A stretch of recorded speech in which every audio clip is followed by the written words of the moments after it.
HM school में हम यहाँ पहुँचे हैं सैनीपुरा के पास में, और देख सकते हैं आज बाइक रैली पर जो है भ्याणा साहब को ले जाया जाएगा। और ये देख सकते हैं भ्याणा साहब भी आ चुके हैं, बीजेपी प्रत्याशी।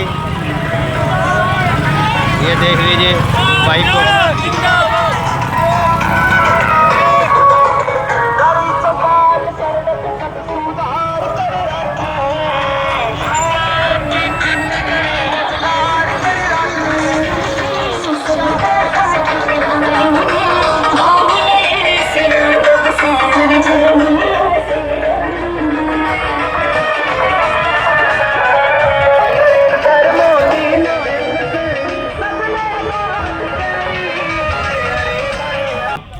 भाई महाराण का और बुलान का धन्यवाद तो छोड़ दो तुम, ठीक हो, मुख्यमंत्री बना लो। अभी जैसे रविंद्र भाई का वो था, अभी अब 50 किले और 40 किले हो, ये भ्याणा साहब मंत्री तारीफ ऐसा गाएंगे, ठाण भी पक्के करा देंगे। छोड़ लो, हम क्या रखो हो, इस तो छट गया सारा सौदा करके क्या होना है। आपके बीच में सम्मानित आसी हल्का से भारतीय जनता पार्टी के प्रत्याशी विनोद भ्याणा जी, सम्मानित मंच, बुजुर्गों, नौजवान साथियों, प्यारे बच्चों, भाई सीधी सीधी बात बताऊं हूं, जमा डायरेक्ट समझ में आ जाएगी आपको। चुनाव ये सामने वाली पार्टी है, बिल्कुल आपके सामने हार मान चुकी है, और आपने इस दबाव को बनाए रखना है। ये दबाव ढीला नहीं पड़ने देना है जो आपने बनाया है। पिछले 5-4 दिन में इन पर इतना मोटा दबाव आया है, रोटी सवेरा वाली सामने शाम वाली गिटार हो लग रही है, और क्या चाण लग रही है, ठीक है ना। और 1% भी पानी के ऊपर बुलबुला देखा है, इतनी देर के कैंडिडेट रह रहे हैं, कुछ नहीं है, बिल्कुल हताश है। इनकी बॉडी लैंग्वेज आप चेक कर लो, इनके चेहरे चेक कर लो। आपका चुनाव बिल्कुल मजबूत है। कहीं 1-2 आदमी इधर उधर हो ना, उससे बिल्कुल भी हमने भय नहीं मानना है। 2 जाएंगे तो तारी पार्टी ने बर्दाश्त हो जाए, 4 आऊंगे, टेंशन लेने की कोई जरूरत नहीं, मजबूती से लड़ो। और ये चुनाव भ्याणा साहब नरेश नहीं लड़ सकता अकेले, आपको गांव गांव घूमना। ये जो इलाका है ना, इस इलाके में जितने वोट बचा लोगे वो थारी प्रयास है, उसी से तुम्हारी जीत होनी है। हाँ, जितने भी आप भाई हो, एक आदमी पार्टी छोड़ने की बात करे, सारे चलकर सवेरे वाली घर जा बैठा करो, दुकाने बैठे चाह पानी तेरे पीवाएंगे, किस जाएगा बता, भाईचारा छोड़ के किस जाएगा। तो आप लोगों ने इस बात को समझना है, ये चुनाव जो है ये आम चुनाव नहीं है। मैं आपको बताना चाहता हूं, नायब सैनी बहुत ही जबरदस्त मुख्यमंत्री है। 1 घंटा मिलकर आया था मैं, जितनी बातें कभी जिंदगी में कोई आदमी नहीं पूछता है कि बात क्लियर करके नहीं। आजकल इन कांग्रेस है ना, तो कोई फंसो पट्टा गलवाने, पहली बात करना चाहे बोले फोटो खिंचवा ले, पहले पट्टा गलवा के चाहे पार्टी में ना आइए। मतलब किसके साथ धोखा कर रहे हो। अभी हमारा एक बड़ा भाई है, अभी सिसाईपुर के ऊपर कल बहुत बड़ी जनसभा कर रहे हैं, ये उसके घर चले गए, बोले और तो चलो वोट ना दियो, खड़ा हो गए, हमारे घर पट्टा तो गलवा, फोटो नहीं खिंचवा लो। अरे भाई आज तुम उसका पट्टा गाल रहे हो, पहले वो भ्याणा साहब का इतना बड़ा रेला कर लगा रहा है, कौन से चुनाव जीतने की तैयारी में हो। मतलब विश्वास आज भी नहीं कर रहे लोगों पे, और ना विश्वास देने की बात कर रहे। आप अपना काम बताओ, इतनी बढ़िया पार्टी आपकी आम घर का मुख्यमंत्री बना दिया, और उस लड़ाई को तुम कमजोर कर लोगे अगर घर बैठे रहोगे। तो ये दोबारा या तो 6 महीने के लिए बैकवर्ड समाज से राव वीरेंद्र जी मुख्यमंत्री बने थे, आज क्या साल होगी, दोबारा मौका नहीं लग गया, नायब सैनी बना है, इतना बचा के रख लियो, नहीं तो आदमी 100 साल नंबर गुनिया होगा, पहले बता के जाऊं, ध्यान रख लियो अपना। हुड्डा साहब का एक टारगेट है अपना परिवार का, सिर्फ उसमें मत जाओ। वो तो भाई खुद के सिवाय है ना, रणदीप सुरजला बर्फ मिला दिया, अपनी चौधरी वीरेंद्र सिंह बर्फ मिला दिया, निन्ने किरण चौधरी ला दी, उसने वो अपनी मुख्यमंत्री की लड़ाई लड़नी है। कोई नहीं सोचा कांग्रेस सरकार आओगी, हुड्डा साहब सीएम बनेंगे और सारे रास्ते बनेंगे, तारा नहीं बढ़ना कुछ नहीं, सारा सोता रोहतक में चला जाना, बचा के रख लियो। बहुत बहुत धन्यवाद। धन्यवाद भाई नरेश यादव जी। अब आपके बीच इस कार्यक्रम के आयोजक हमारे अजीज मित्र श्री सुरेश गुर्जर जी आज यहाँ हमारे साथ कंधे से कंधा मिलाकर के चल रहे, और जिन्होंने भारतीय जनता पार्टी में शामिल होकर के हमें विशेष बल देने का काम किया, ऐसे हमारे भाई नरेश यादव जी, यहाँ उपस्थित सरपंच साहिबान, मेंबर नगर परिषद, गांव के सम्मानित बुजुर्गों, नौजवान साथियों, मेरी माताओं बहनों और बहुत ही प्यारे बच्चों, आप सभी जानते हैं आने वाली 5 तारीख को अपने हरियाणा में विधानसभा के चुनाव हो रहे हैं, और हमने भी एक विधायक बना करके हरियाणा की विधानसभा में भेजना है। आज आपके समक्ष 2 पार्टियां हैं, 2 उम्मीदवार हैं। कौन सी पार्टी अच्छी है, कौन सा उम्मीदवार बढ़िया है, ये फैसला आपने करना है। पार्टियों का अगर जिक्र करूं, 2005 से लेकर के 2014 तक इस देश और प्रदेश में कांग्रेस पार्टी की सरकार थी।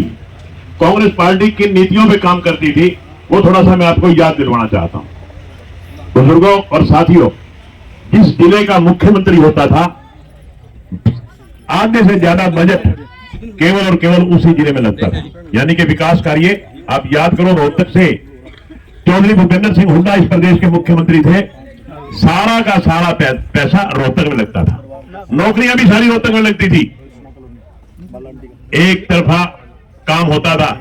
मगर 2014 के बाद भारतीय जनता पार्टी की सरकार आई और भारतीय जनता पार्टी ने सबका साथ सबका विकास, हरियाणा एक हरियाणवी एक के तहत पूरे हरियाणा में समान विकास करवाया।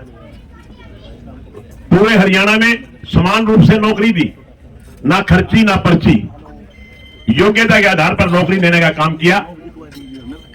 तो बीजेपी की सरकार ने किया। ना इलाकावाद, ना जातिवाद, ना परिवारवाद। कांग्रेस पार्टी में तो परिवारवाद चलता है। जवाहरलाल नेहरू के बाद इंदिरा गांधी के बाद राजीव गांधी के बाद सोनिया गांधी के बाद राहुल गांधी, अरे प्रियंका गांधी, और किसी का नाम ही नहीं। और भाई इनमें देख लो, रणवीर सिंह हुड्डा, भूपेंद्र हुड्डा, दीपेंद्र हुड्डा, और भी किसी का नाम दे दो यार, ये जानेंगे। और भारतीय जनता पार्टी में क्या है, 9.5 साल तक मनोहर लाल जी ने इस प्रदेश का बतौर मुख्यमंत्री पदभार संभाला। 9.5 साल के बाद अचानक संदेश आता है दिल्ली से कि मनोहर लाल जी आप इस्तीफा दे दीजिए, हमने ओबीसी वर्ग से एक किसान के बेटे को मुख्यमंत्री बनाना है जिसका नाम नायब सिंह सैनी है। चिड़ी की चूं भी नहीं हुई, 1 सेकंड में मनोहर लाल जी ने इस्तीफा दे दिया। भाई जी भूपेंद्र सिंह हुड्डा मुख्यमंत्री होता और उसने कोई नहीं कहा तो इस्तीफा दे दे, ईमानदारी से बताओ, दे देता वो इस्तीफा। हरियाणा में जला दे रहे, रियलिटी है ये, मजाक नहीं कर रहा मैं। आपको याद है? पहले जलाया है। हाँ चलो बाबा, तो आप कह लो पंडित जी, मैं मतलब ये केवल और केवल भारतीय जनता पार्टी में ही संभव है। यह 36 बिरादरी का राज है। 1 सेकंड नहीं लगा मनोहर लाल जी इस्तीफा देके नायब सिंह सैनी को मुख्यमंत्री बना दिया। और ना ऐसा नहीं कि कोई जेलसी हो, कोई जलन हो, भाई ये क्यों बन गया। नायब सिंह सैनी का हाथ पकड़ के उसको मजबूती देना काम आज मनोहर लाल जी कर रहे। चुनाव भी लड़ाया। हाँ, अपनी सीट छोड़ के नायब सिंह सैनी को कहा जाए तो मेरा सीट से एमएलए बन। इससे बड़ी कुर्बानी कोई हो सकती है क्या? कांग्रेस पार्टी में ऐसी प्रथा है? ये केवल और केवल भारतीय जनता पार्टी में संभव है। बुजुर्गों और साथियों, यहां ना परिवारवाद चलता है, ना जातिवाद चलता है, ना इलाकावाद चलता है। यह केवल और केवल एक चलता है, गरीब आदमी का उत्थान कैसे हो, गरीब आदमी को बराबर के हक कैसे मिले। आज भारतीय जनता पार्टी ने 5 लाख रुपए तक का इलाज खरीद कर रखा था, सरकार बनते ही 10 लाख रुपए हो जाए, 10 लाख रुपए तक का इलाज करें। और हमें हरेक मेरी माता बहन को महीने वाले दिन बैंक में 2100 रुपए अकाउंट में होंगे हर एक के। जिसकी उम्र जिस हमारी बहन बेटी की उम्र 18 साल से ज्यादा है, अकाउंट में 2100 रुपए हर महीने आओ। आज गरीब आदमी का राशन फ्री कर रखा है। आज आपका पीला कार्ड घर बैठे बन रहे हैं, 3000 रुपए पेंशन मिल रही है। बुजुर्गों और साथियों, ये गरीब आदमी की सरकार, गरीब आदमी को ऊपर उठाने के लिए सरकार है। ये 36 बिरादरी का राज है। 2 विकल्प है आपके सामने, एक तो परिवारवाद की राजनीति है, भूपेंद्र सिंह हुड्डा, दीपेंद्र हुड्डा, और दूसरी है 36 बिरादरी का। आज नायब सिंह सैनी मुख्यमंत्री हैं और नायब सिंह सैनी ने मुख्यमंत्री के बनने के बाद इतने एनर्जेटिक कार्य किए हैं, इतने ऊर्जावान कार्य किए हैं कि आज हरियाणा का बच्चा ये मानता है कि अगर नायब सिंह सैनी 1 साल पहले मुख्यमंत्री बन जाता तो हरियाणा के वारे न्यारे हो जाते। साथियों, एक मंच पे भाषण चल रहा था कि भाई नायब सिंह सैनी अगर 1 साल पहले मुख्यमंत्री बन जाता तो हरियाणा के पता नहीं क्या, हरियाणा कहां निकल जाता। तो मैं बोला भाई नायब सिंह सैनी को मुख्यमंत्री बने हुए 3 महीने, 5 साल का समय मांगने लगे, दे दो 5 साल और करो हरियाणा के बारे में। ये तो हमारे हाथ में है। साथियों, आज आपके बीच में मैं मेरी वोट तो मांगने आया ही हूं। मैं साथ के साथ आपसे ये नम्र निवेदन करने आया हूं कि एक बहुत नायाब मुख्यमंत्री हरियाणा को मिला है, जिसकी सोच बहुत ऊंची है, जिसकी सोच है कि हरियाणा को आगे कैसे ले जाया जाए, जिसकी सोच है कि इस प्रदेश में राज 36 बराबरी का राज होना चाहिए। ऐसा मुख्यमंत्री मिला है, इसको खोना नहीं है। एक का एक वोट, चाहे आपका हांसी हल्के में है, चाहे बाहर कहीं भी है, चाहे कोई रिश्तेदारी है, सबको फोन करो कि वोट कमल के फूल का बटन दबा करके भारतीय जनता पार्टी को कामयाब करो। यही शब्द आपके बीच में कहने आया था। आज सुरेश जी ने यहाँ आपको भी बुलाया, मेरे को भी बुलाया, उनका बहुत बहुत धन्यवाद करता हूं। और मैं समझता हूं कि आज से ये रास्ते की बात कही आपने, रास्ता भाई 5 किले का तो बन गया, 5 किले के पे मेरा है नहीं किसी बात का 10 और जितना बाकी रह गया मैं बढ़ाऊंगा। अरे सरपंच खड़ा ही बढ़ाऊंगा, आपको चिंता की जरूरत नहीं है। आपके बीच में कहते जा रहा हूं। बहुत बहुत धन्यवाद। जय हिंद।